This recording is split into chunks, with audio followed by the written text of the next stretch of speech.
नमस्कार दोस्तों, आध्यात्म के एक और नए अंक में आपका हार्दिक स्वागत है। दोस्तों, माघ शीर्ष माह में आने वाली कृष्ण पक्ष की एकादशी को उत्पन्ना एकादशी के नाम से जाना जाता है। इस दिन व्रत एवं दान का विशेष महत्व बताया जाता है। इसके साथ ही उत्पन्ना एकादशी का व्रत रखने वाले व्यक्ति इसकी कथा का भी श्रवण करते हैं। उत्पन्ना एकादशी की यह कथा भगवान श्री कृष्ण ने स्वयं युधिष्ठिर को सुनाई थी। आज इसी व्रत कथा के सार को लेकर हम आपके बीच में इसकी पौराणिक कथा का वर्णन करने जा रहे हैं। तो आइए आरंभ करते हैं उत्पन्ना एकादशी की व्रत कथा। दोस्तों, पौराणिक कथा के अनुसार सतयुग के समय में एक भयंकर असुर ने जन्म लिया, जिसका नाम मुर था। वह राक्षस बड़ा ही बलवान और शक्तिशाली था। उस प्रचंड राक्षस ने इंद्र, आदित्य, वसु, वायु, अग्नि आदि सभी देवताओं को पराजित करके इंद्रलोक से भगा दिया था। तब इंद्र समेत सभी देवतागण भगवान शिव के पास पहुंचे। सभी देवताओं ने भयभीत होकर भगवान शिव को सारा वृतांत सुनाया और कहा, हे कैलाशपति, मुर दैत्य से भयभीत होकर सभी देवतागण मृत्युलोक में घूम रहे हैं। यह सुनकर भगवान शिव ने कहा, हे देवताओं, तीनों लोकों के स्वामी, भक्तों के दुखों का नाश करने वाले भगवान विष्णु की तुम्हें शरण में जाना चाहिए। वे निश्चित ही तुम्हारे सभी दुखों का निवारण करेंगे। भगवान शिव के आशीर्वादी वचनों को सुनकर सभी देवतागण क्षीर सागर में पहुंचे और वहां मधुसूदन से कहा, हे देव, आप हमारी रक्षा करें। हे भगवान, दैत्यों ने हमको जीतकर स्वर्ग से निकाल दिया है। कृपया आप उन दैत्यों से हम सब की रक्षा करें।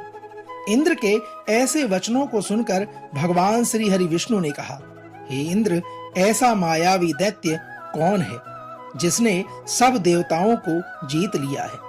उसका क्या नाम है? वो कितना बलवान है और किसके आश्रय में है तथा उसका स्थान कहाँ है? यह सब मुझे भली भांति कहो। यह सुनकर इंद्र बोले, भगवान, प्राचीन काल में नाड़ी जंग नामक एक राक्षस था। उसके महापराक्रमी और जग विख्यात मुर नाम का एक पुत्र हुआ। उसकी नगरी का नाम चंद्रावती है। उसी ने सब देवताओं को स्वर्ग से निकालकर वहां अपना आधिपत्य जमा लिया है।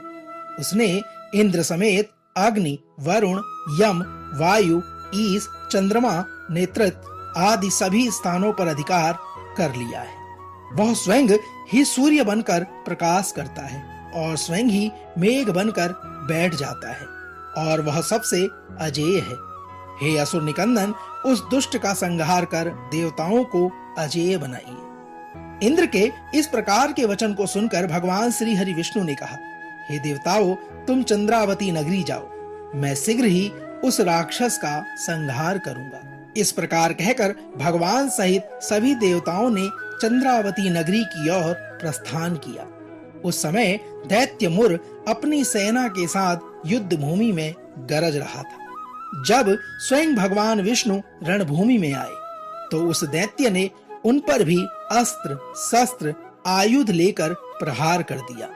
तब भगवान विष्णु उन्हें सर्प के समान अपने बाणों से भेदने लगे। युद्ध के दौरान बहुत से दैत्य मारे गए, लेकिन मुर का बाल भी बांका नहीं हो सका।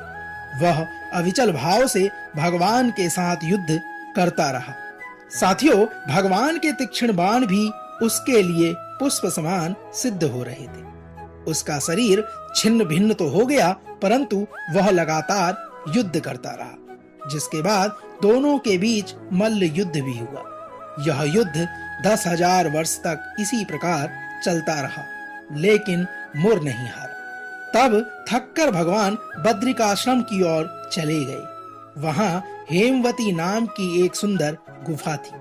उसमें विश्राम करने के लिए भगवान उसके अंदर प्रवेश कर गए। इस गुफा में एक ही द्वार था और वह 12 योजन लंबी थी। विष्णु भगवान वहां योग निद्रा की गोद में सो गए। भगवान विष्णु के पीछे पीछे मुर भी चला आया और उन्हें निंद्रा की अवस्था में देख उन्हें मारने के लिए उत्तेजित हुआ। उसी समय भगवान के शरीर से एक उज्जवल कांतिमय रूप वाली देवी प्रकट हुई। देवी ने उस असुर को युद्ध के लिए ललकारा और उससे युद्ध कर उसको तत्काल मौत के घाट उतार दिया।